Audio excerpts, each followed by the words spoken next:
verse 12 to 14, and Deuteronomy chapter 16, verse 9 to 12. How can I repay the Lord for all his goodness to me? I will lift up the cup of salvation and call on the name of the Lord. I will fulfill my vows to the Lord in the presence of all his people. Count off 7 weeks from the time you begin to put the sickle to the standing grain. Then celebrate the Feast of Weeks to the Lord your God by giving a freewill offering in proportion to the blessings the Lord your God has given you. And rejoice before the Lord your God at the place he will choose as a dwelling for his name. You, your sons, and your daughters, your men servants and maid servants, the Levites in your towns, and the aliens, the fatherless, and the widows living among you. Remember that you were slaves in Egypt, and follow carefully these decrees. Amen? Let's just relax first. I feel a little bit tired. I hope you don't sleep during the sermon time. Fine? Good job? Together.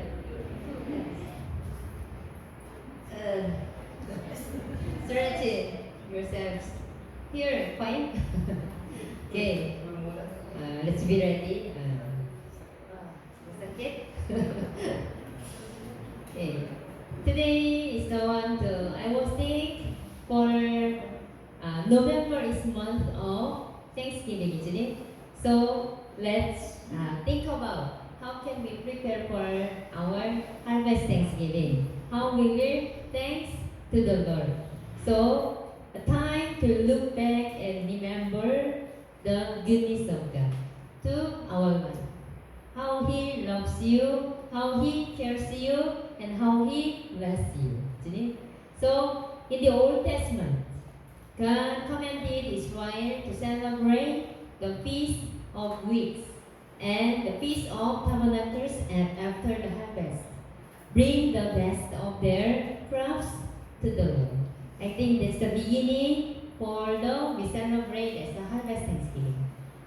So God said in Deuteronomy chapter 16 verses 11 and 12, be joyful before the Lord your God. Remember that you were slaves in Egypt. Then we survive and we still be thanks.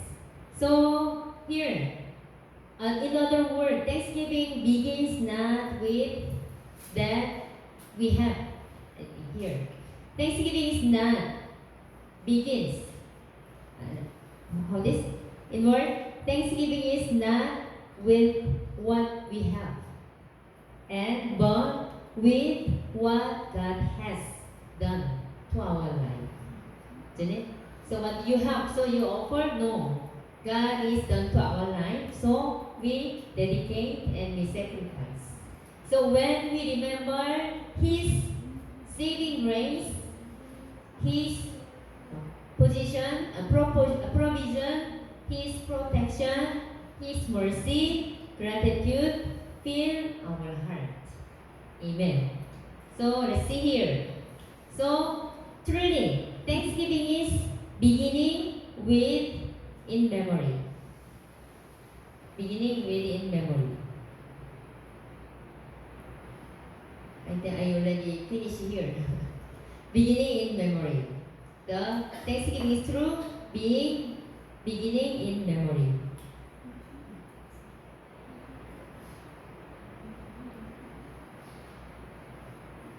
The heart of Thanksgiving is remembrance. I told you, Janet, a while ago. And when we forgot where we came from and what God has done, our hearts grow cold. But when we remember His grace, how God loves me, how God loves you. Thanksgiving flows naturally, isn't it? When you feel thanks to somebody, you're feeling, isn't it? When you feel about grace or remember someone loves you and cares you, then it begins.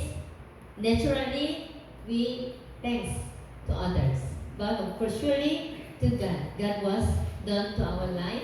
He is careful our way. So let us remember. Let us remember a time God healed our sickness. When was sick? God is sick and healed your body. And the time to protect our families.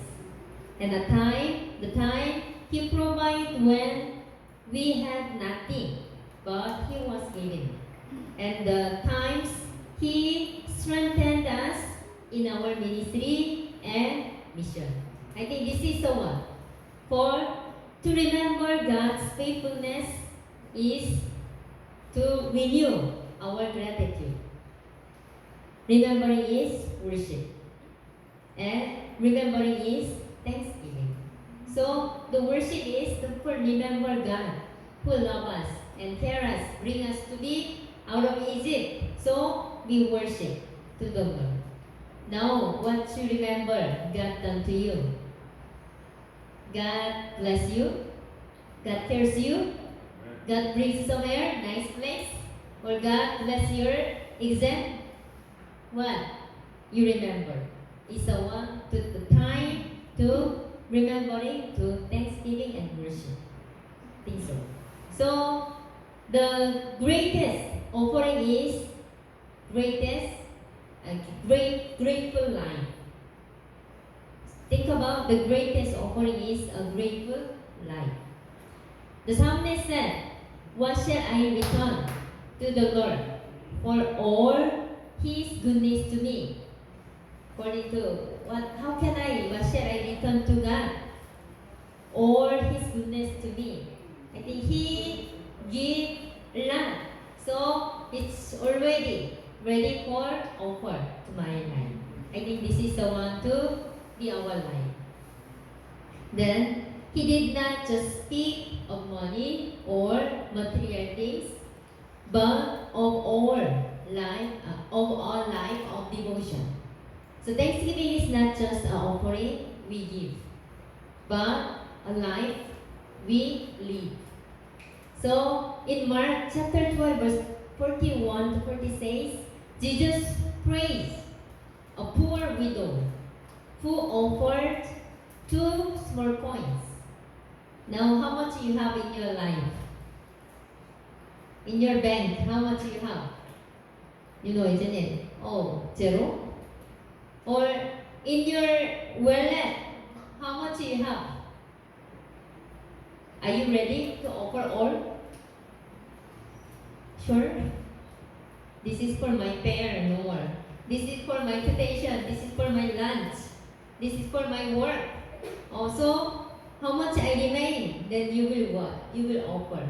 I think Jesus was praised the poor widow who offered 2 small coins.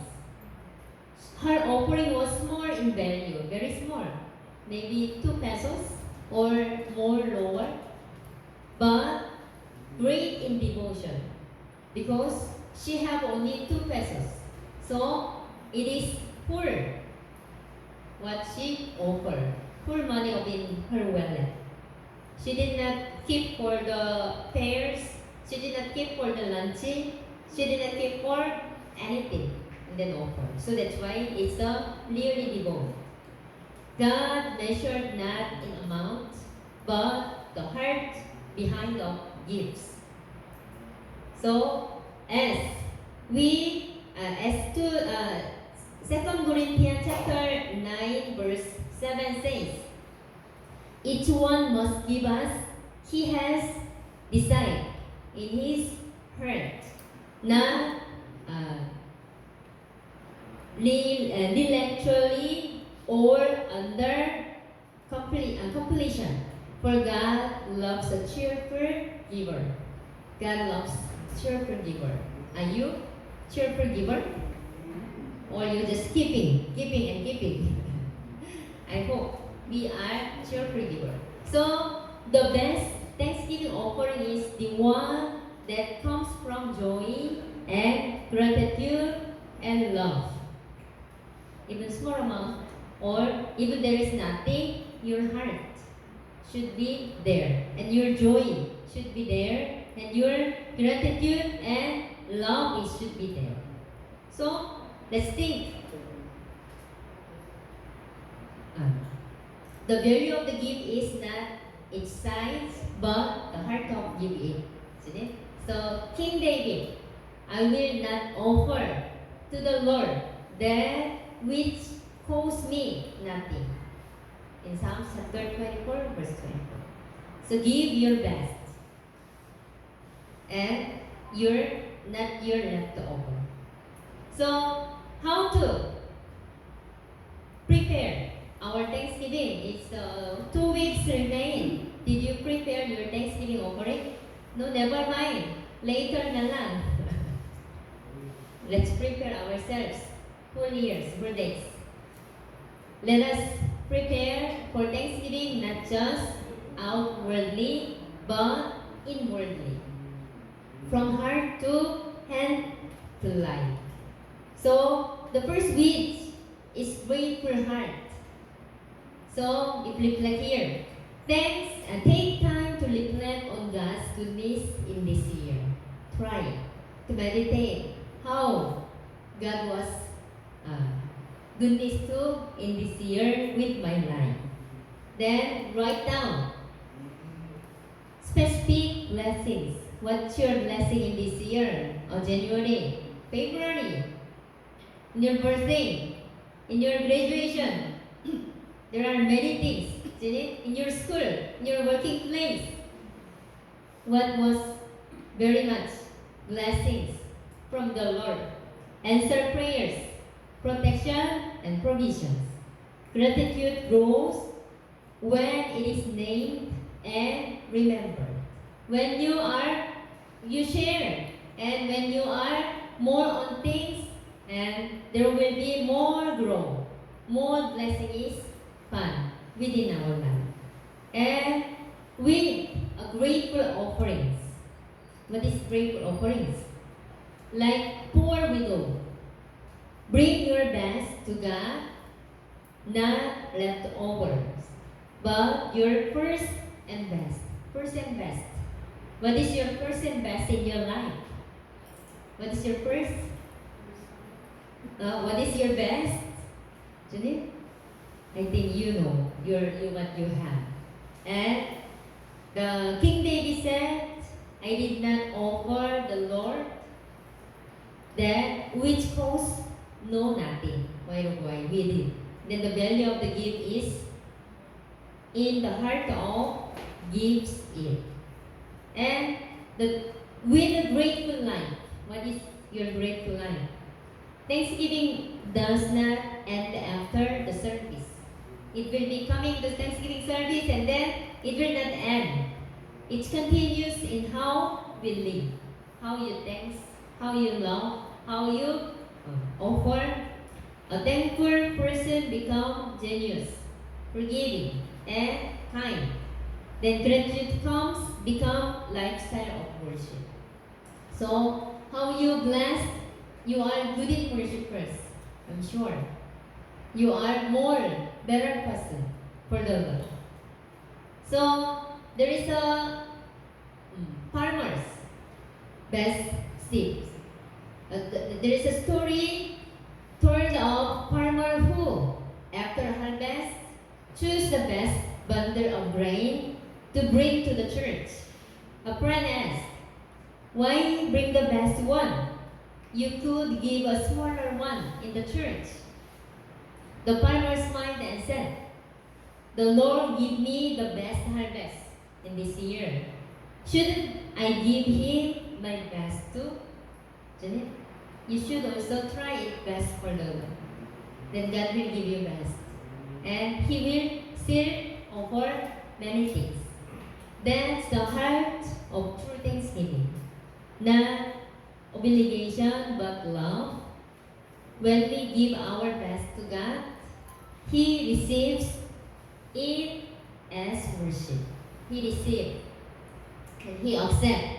And I guess He will pay back to you again. So it's routine. When you give thanks, there is a blessing, and you can share more with your family, more blessings, and there will be more bigger and bigger. So, time, a call to Thanksgiving. Let's call a call to Thanksgiving. As we approach Thanksgiving Sunday, it will be coming 2 weeks later. Let us prepare not only our envelopes but our hearts. Let us come before God saying, Lord, you have been good to me all year long. I bring you my best, my praise, and my offering, surely my life, because everything I have comes from you. God was giving us the all, whatever you have. Even you are first owner, you are first something in the community, also it is from God. Amen. So when we give thanks with a grateful heart, God multiply joy and renew faith and fill our lives with new blessings. Amen. New blessing. And God, the Thanksgiving becomes not a time event, but a way of life. So with our life, every moment, let's give thanks to the Lord. So God will bless you. There is a simple summary here.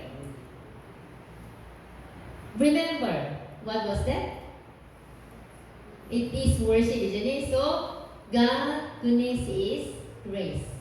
So whatever you receive blessing from the Lord, remember and worship God's goodness and grace. And the offer, what you will offer? Your best with joy. Best with joy. Not sad face, not feel sayang. No. With joy. And live.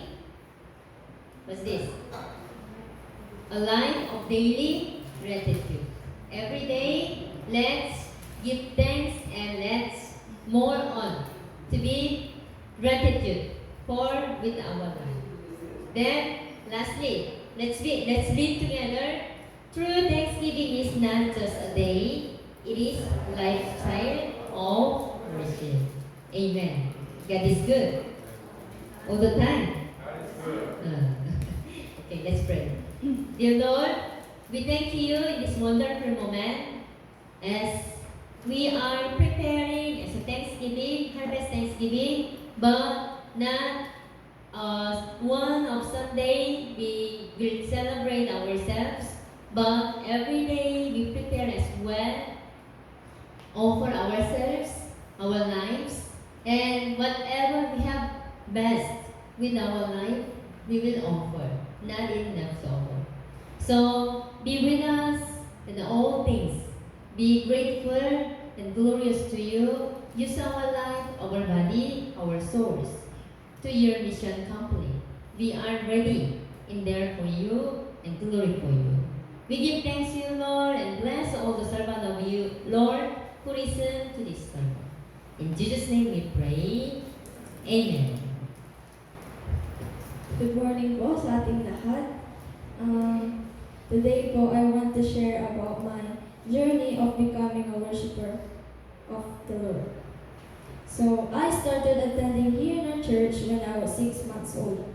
My family would always bring me here with them to worship the Lord. Year 2010 when they built this church, and that was the day I was born. My family made sure we were here every Sunday. Growing up, I was always into music. My family loved to sing, and our house was filled with the sound of praise. From a young age, I knew that worship was important, but I didn't always understand what it truly meant. Worship was something we do at church. I sang the song, listened to the sermons, and participated in Bible studies. But deep down, I felt something was missing. I long for more deeper connection with God, a way to express my love and gratitude in a way that felt real. Not until I was a bit older, things started to click. I started asking bigger questions like, why do we believe this and why do we worship the Lord? I'm starting to understand the heart of worship that things began to change. I realized that worship wasn't just about singing songs or playing instruments to the Lord. It was about offering my whole self to God. My thoughts, my actions, my time, my words, and my very life. But there are times that I feel distracted, times when I struggle to focus, I feel lazy to go to church, and times when I just don't feel like it. But I've learned that worship is a discipline, a choice we make to set our hearts, mind, and soul on God, no matter what happens. Over the years, my understanding of worship has continued to grow. I've learned that it's not about perfection, but genuineness. It's not about putting on a show, but about being real with God. It's about coming to Him with a humble heart, ready to receive His love and guidance. Today, I stand here a different person, shaped and molded by God's grace. I want to live a life of worship, not just on Sundays, but every day. I seek to honor God in all that I do, whether it's through my studies, my relationships, or my acts of service. I am always thankful for the talents He gifted me, and I am born to worship Him with these talents He gave to me. I'm so grateful for the journey He's taking me on and for the privilege of being the chosen one. I am chosen to be a worshiper of the Lord. Thank you and God bless you all.